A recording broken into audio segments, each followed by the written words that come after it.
Welcome to everyone's favorite series that we scream the title of Budget Bombs! That means budget counterspells to help you rock it in your commander deck.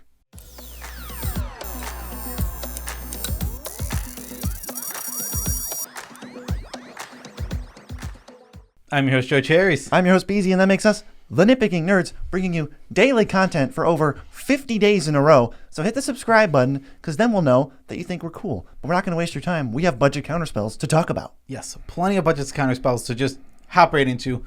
What is the Budget Bomb series? Well, it's a series where we tell you about budget cards that are under $1. $1 or under. They can't be exactly $1. Yeah, the problem is some of these cards we wouldn't normally recommend. But when you're on a budget, the number of cards you can play is heavily restricted. So if you're on a budget, then we highly recommend every card on this list. Yes, especially when especially when beggars can't be choosers. If you're going through your collection and you see any of these, I strongly consider them because they are all going to be nice counterspells for you. Yeah, or let's say you see all of them. How do you know which ones to choose? Well, we're going to tell you. Actually, we have 5 at the top here, which we consider if you're going to buy them, you're going to spend the money. These are the ones we suggest you probably buy. And the other ones are more like, well, if you can just get it, just get it. Especially because some of them have been reprinted recently. You can just get them like for nothing. Yeah, if you're a control deck or you're going to need a lot of counterspells, some decks only need like 2 or 3, but some decks need, like 5 plus.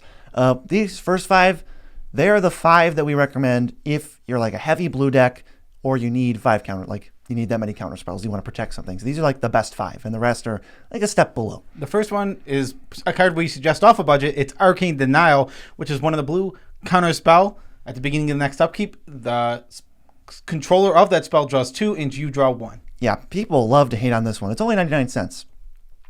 On and off budget, people really don't like this card. I think either, it could be personal preference or they're just missing kind of our point of why we like to play it. What they do is they compare Arcane Denial to, let's say, regular old Counterspell. Counterspell is a 1-for-1, which results in both of the players who cast and tried to cast the other spell down a card. So that the other 2 players are like, oh, sweet, we're up a card now. Well, they're down a card. Good for us.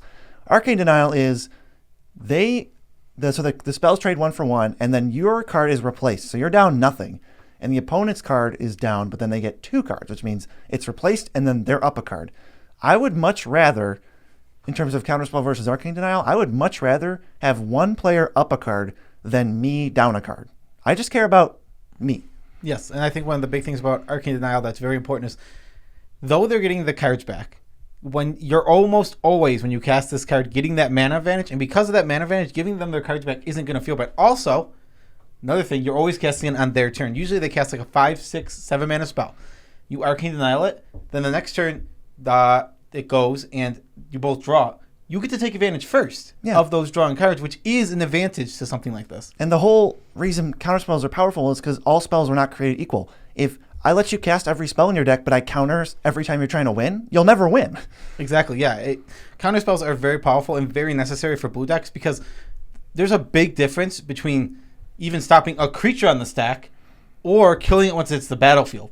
Because it gets all the ETBs, it can be sacrificed, it can be used for any advantage once it's the battlefield. When it's on the stack, none of that's true. Yeah, Arcane Denial, seriously, if you're hating on this card, I would totally re-examine it because it doesn't matter that your opponent is up 1 card. You are now not down a card, and that's the important thing. So next, Disdainful Stroke is 1 in a blue for an instant, obviously. Counter a spell that has mana cost 4 or greater, and it's only 20 cents. This is going to counter a bulk of the things that you're worried about anyway, especially in a budget meta. This is just premium. Yeah, exactly. Like you said, in a budget meta, it's going to excel even more because the cheap stuff isn't going to be too crazy. The expensive, actually all of the stuff that is like 3 mana or less in really good EDH is like expensive. That's just how it works because that's the best stuff in EDH. Yeah, I mean, if you're going to take this to a regular, you could take this to a regular table, but you're going to miss out on like the heuristic studies and the necropotences and the mystic remorse and stuff like that. I mean, it still even counters all board wipes, basically.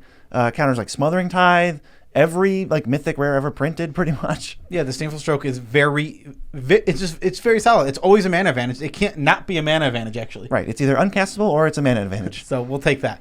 Next, in our top 5 like ones we would get if you're just going to spend the money on them, Negate. Solid. Non-creatures are bigger threats than creatures overall. That's why we don't recommend. There's actually 3 of them. It's Remove Soul, Essence Scatter, and then there's a third one that is the exact same card. Yeah, just counter counter a creature versus counter a non-creature. Counter a non-creature we think is playable, and counter a creature we just wouldn't play. Yeah, exactly. But again, this could be a meta call. If your meta is filled with creatures, you can swap the negate over. Like if you're talking about all your decks you play against all the time being creature deck, sure, remove soul's just going to be better. Yeah, it is worth noting that Arcane Denial, Disdainful Stroke, and Negate only have 1 blue mana, so they're actually pretty easy to cast while also being pretty efficient. They're going to do what they're here to do. I think it's pretty crazy how much those pips start mattering quickly. I think one of the best ways to look at it is like 1 pip, it's like, okay, uber castable. 2 pips, it's a little tough. There's some challenges with casting it. 3 pips is like uber hard. It's just like Necropotent has 3 pips. It's so hard to cast that card sometimes. It can be tough. Like you were talking about like 3-color decks. If you're in a 1-color deck, nothing's hard to cast. Well, obviously, yeah. Next, Stubborn Denial. This is Force Spike on a non-creature spell. But if you control a creature with power 10 or greater. 4 or greater. 4 or greater. I don't know why I said 10. That was weird. 4 or greater, not 10. That would be a horrible card. Then it just counters that spell. Yeah, so it's going to be 1 mana, counter a non-creature spell. All you got to do is have a creature that's 4 power or more. If your commander is 4 power or more, okay, that was easy. If you're any kind of Voltron deck, if you're trying to protect creatures, Stubborn Denial is great. It looks bad, and it's only 92 cents, but it's great. And the best thing about this card is that, sure, you get the cool counter spell, and if your commander has 4 power, it's just, negate for 1 mana. But if you don't have anything on the field, that time that you get to, like, someone goes turn 1 Soul Ring, and you get to go, boop, get it out of here. Stubborn Denial. No. Force Spike. Call it Force Spike because it's way funnier to think you got them with Force Spike. You can call it Mana Tithe, too. Oh, yeah, Mana Tithe if you want to get our friend Ken really happy. Yeah, don't play Mana Tithe. That's not going to be on this list. The next one is a free counter spell that even budget players have access to. It's Foil. 39 cents. It's 2 blue. Counter target spell. And as an alternate cost, you can cast it for free by discarding an island and another card. Yes. So all you have to do is have 1 island in your hand. Sure, you're going to 3-4 on yourself, but this is a free counter spell, and you're going to save yourself in a lot of situations. Also, unlike this is a random offset. This card has, unlike the Force of Wills and all that, this doesn't actually exile the card from your hand. So they do go to your graveyard for any delve spells or anything like that. And it could just discard cards that don't matter. Force of Will says you have to exile a spell. This just says discard a couple cards. Yeah. I'm not too worried about that. The mana advantage you get and the kind of cheating you get to do of, all right, assemble my combo or my lethal threats, attack you, or try to execute, and they go, stop you. No, I'm just going to counter it, and it doesn't matter that I discard 2 because I just won. What's so good about these free spells in EDH is that you get to either go for your win while tapping out, or you get to advance your board state, pass the turn, and then still have interaction up, even though you got to use all your mana. That is the advantage of these cards. And there's not even a downside to this one other than discarding. You don't have to pay any mana. It's always 0 if you can pay the alternate cost. There's so many cards that also make this just a free roll. Like whenever you cast an instant or sorcery, draw a card, anything like that, Foil just becomes really good. Yeah, Archmage. Emeritus, yes. Yeah, so that was our top 5. Now we're going to move into ones that are totally playable, just a little bit less so than the other 5. So if you need more than those 5, I would consider these. Yep, just a quick reminder, budget video, budget bombs, budget bombs. So all these cards, great on your budgets. Logic Knot. Okay, this is blue, X, counter target spell unless they pay X, but it has Delve to really make it better. It's just gonna be a counter spell on a budget, but you have to exile a couple cards from your graveyard. As a rule of thumb, any counter spell that says counter unless they pay X is complete trash. I'm just off of all of them. Don't play them. Stubborn Denial is an exception because it's rarely that and still has some implications. It's a modal spell. Logic Knot is as an exception because it doesn't actually make you pay a bunch of mana. You just exile a bunch of cards. Don't play like Clash of Wills or Spellburst. Those cards are like total blanks in Commander. Yeah, exactly. I agree. Don't play any of those cards. They're, again, just not good enough at all. This one lets you just cheat mana. You're almost always going to be paying blue. But another thing that's good about this card is you mostly pay blue and exile some cards. But it just has the upside of any extra mana you have laying around, you can throw into it. So you don't have to exile as many cards from your graveyard to maybe delve with something later like a Treasure Cruise. Yeah, this is like a build around. You want to be able to put cards in your graveyard. Yeah, if you're playing the Thought Scour Mental Note deck, yes, then you really, especially on a budget, you want Logic Knot. Yeah, then it gets real sweet. Next we have Dismiss. It's 16 cents. It's 2 blue. Counter spell. Draw a card. Holding up mana. This is kind of a lot for a counter spell. It's 4. Usually we don't go any higher than that unless it has some kind of crazy effect, but this gives you your card back. I think this is playable. It's totally playable. It's reasonable, but only on a budget. I know I played it off a budget and I was not impressed. Yeah. But I think for a budget, super reasonable. I mean, you get your card back, and that's going to feel really good. This is always a 2-for-1, no matter what. Yeah, and if you have a cost reducer, then it feels actively pretty good. If you got a little Electromancer or what have you. Yeah, exactly. We talked about how these counter spells can often feel bad because you're going for the 1-for-1s, and when you start going up on mana, you start going to the point of like, well, now we're not even getting the mana advantage. But at least we're not getting the mana advantage with this card most of the time. But getting the card advantage. We're getting the card back, so we're going for a 2-for-1 here. Yeah. Next is Athas Intervention, another exception to the X rule because it has 2 different modes. You either counter a spell unless they pay twice X blue for the spell, and then you can, or look at the top X cards in your library, put 2 in your hand and the rest on the bottom in any order. This I'm interested in on a budget. It's a nice way to just pass a turn with like 6 mana up, and you go, well, I'm either going to counter the best spell if it's really going to hurt me, or I'll cast a mini dig through time. Yeah, exactly. You get to just, so X2 is way better than just X1. So twice the number of X is going to be awesome. Yes, I didn't know that we were talking about until you said the last part. Yeah, I mean it's gonna be way better. It's not even comparable. I don't think. I think X blue that spell's completely unplayable if it says once. But as soon as when it's 2 times, it's way better. Right. So at 1 blue, it's counter a spell unless they pay 2. You're gonna get some people in some spots. Maybe you can do that, but most likely you're gonna make them counter unless they pay 4. You probably can't pay 4, and 6 guaranteed. They're like not gonna pay that. So that's an inefficient counterspell staple to a pretty good draw spell. Yeah, exactly. Sometimes you can just on turn 4, you get to just pass with this up. If anyone plays something you care about, you get rid of it, or you can just fire off this inefficient draw spell. Draw 2, it basically says. Yeah, 2-for-1. Yeah, exactly. You get 2 cards, and then you can go from there. That's a lot for a budget card. Exactly. Yeah, and it's a rare from Theros, so it's, Beyond Death. It's super cheap right now. Next we have Dream Fracture. 1 blue, counter target spell. Its controller draws a card. Draw a card. This is just the exact same text, functionally as Arcane Denial, except they don't go up a card. You're both neutral, and I like that even more. Although I don't think it's better. I just like the effect more. It's 1 more mana, which is kind of tough. Yes, counter spells, they get exponentially worse as you go up in mana. Mm-hmm. It really is. Like, if at 1 mana, super awesome. And 2 0. mana, good, great, even. And then 3 mana, it's like almost unplayable. It's like this huge gap between those 2. There's a lot of iterations of 1 blue, counter spell, do something. And I just think you can avoid all of them because we're listing so many that have so many more applications. They're just so much better for you than cancel or dismiss or dissipate or void shatter. Exactly. Yeah. All these are none of those are even that bad on a budget. Again, if you're in the selection mode of like I have to pick from my collection, basically those are fine. But if this is only 33 cents. If you have the 33 cents to spare, you can afford to order off a TCG player. Go to a store using the link in the description below. Then go ahead and get this Dream Fracture. It's gonna be it's the best 1 blue one. Right. And so those are the blue counterspells, but now these are non-blue or multicolored counterspells. The first one, I like it. It's Lapse of Certainty. It's 99 cents. It's 2 and a white. Counterspell, if it's countered this way, it goes on top of their library instead of anywhere else. This is a nice trick. It's not a great card. I wouldn't play it if it was blue, but the fact that it's white means you can A, surprise people, B, stop things you otherwise couldn't, and C, just have a really unique way of preventing a board wipe or just whatever big spell is about to mess your board state up, and it does a lot of things that other spells can't. Yes, obviously, like BZ said, it's a non-white also, so you just hit that with the counter. I mean, was it Memory Lapse? It's Memory Lapse. It's Memory Lapse, but for, oh yeah, it has Lapse in it. I didn't even realize that. Lapse of Certainty. So it's the same card, but it's 1 more mana. Only white. If you're playing blue, obviously this is very low on your totem pole. Awful. You're never going to even come close to touching it, but you're playing white, interacting with the stack can be extremely important. Yeah, you can really get people. And the next one, also true, I would play in, white or Boros. It's Warping Whale. It's 53 cents. It's 1 in a colorless, specifically colorless mana.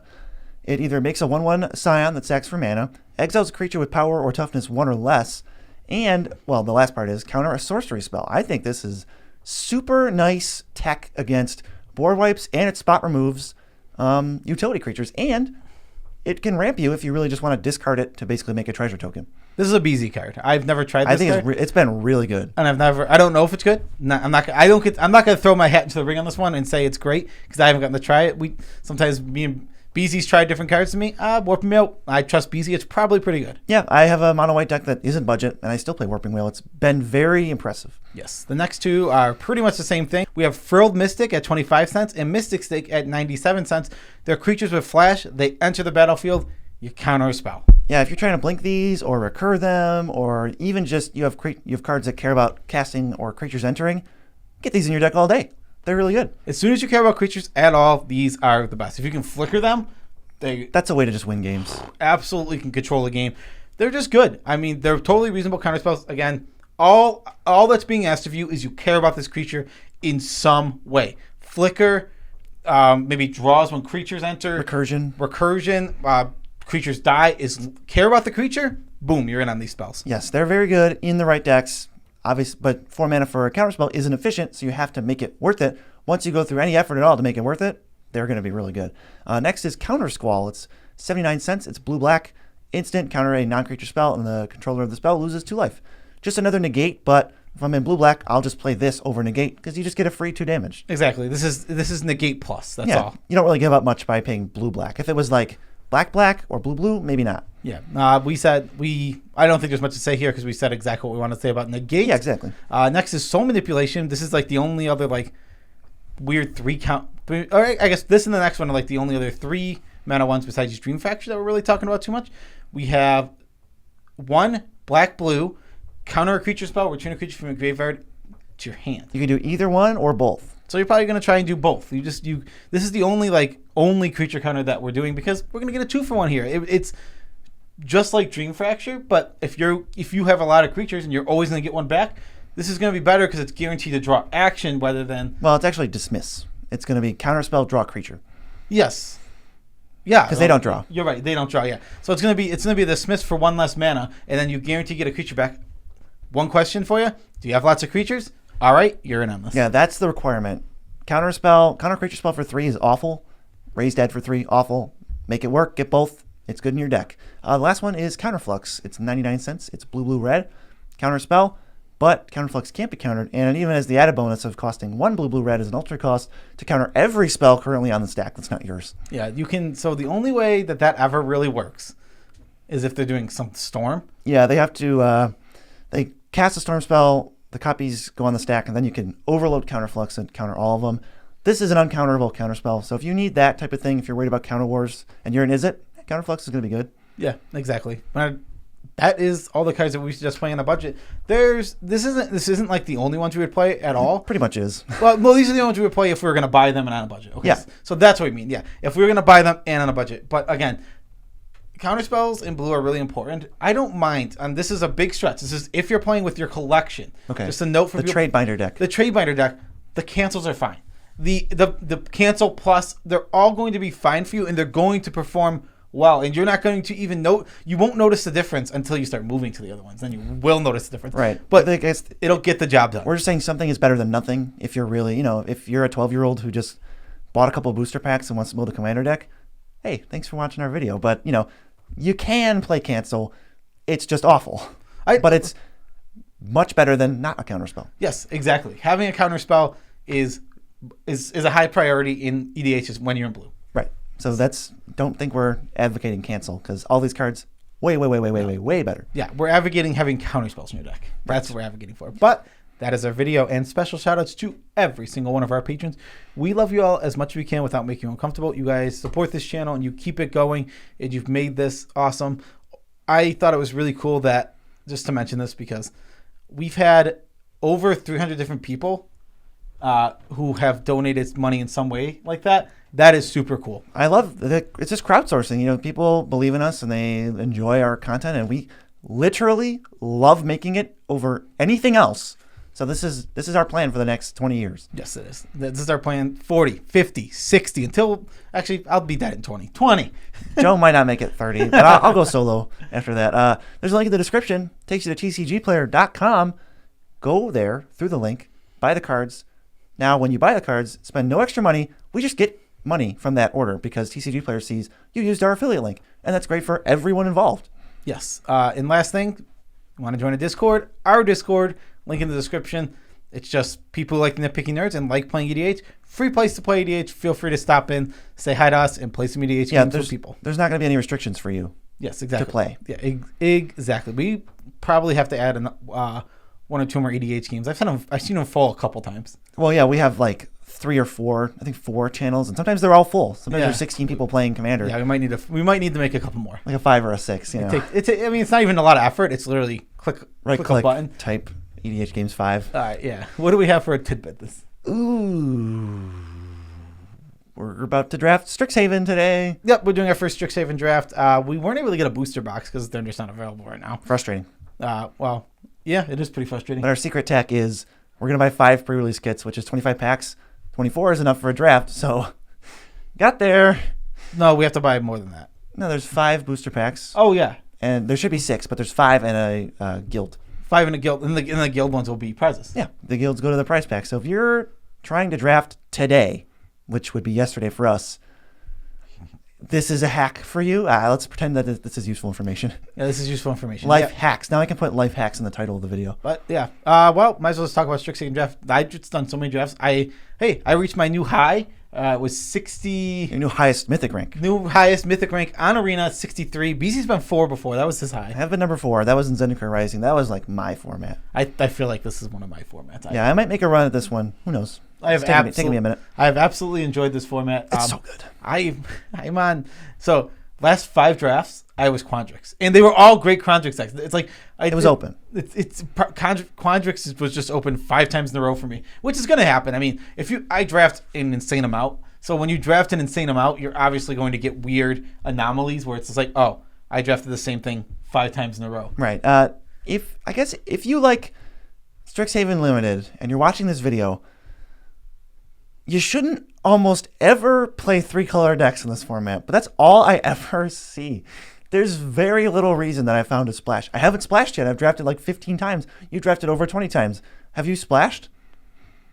For an Elder Dragon once. Okay, so, try to let's take this data and say 1 in 35 times you should splash. But I see, if I play 7 games, 5 of my opponents have 3 colors, just for seemingly no reason. So I think realistically, you should probably splash like 1. We might not splash enough. It should probably be like 1. Maybe it's 1 in 10. Maybe I was gonna say it's probably like 1 in somewhere between 8 and 10. It's somewhere in that range. But I think that it's very hard to tell, and it's very hard to do correctly. And people do not know how to draft this format yet. Exactly. I played against Sam Black, pro player. Yeah. He was playing 3 colors. I'm not gonna sit here and analyze him and say he's wrong. But he also, when he's drafting 3 colors, he knows how to draft 3 colors. He understands how to do it. It's so much easier to just stick to 2 colors and just go with it. Yeah, you shouldn't. And don't build ally color decks. Don't lead with Island Swamp. Somebody played Island Swamp and then iTwitch, and I'm just like, what is happening? What is this deck? Draft the right deck. I'd rather lose to a good deck than lose to a bad deck. Yeah, but that is our tidbit. We're Strixhaven advice. That was free. We're ranting about Strixhaven. We like Limited a lot, and if we did a second channel, we could do one about Limited. Yeah, squandered resources. Squandered resources, baby. Peace out, Tribe Scout.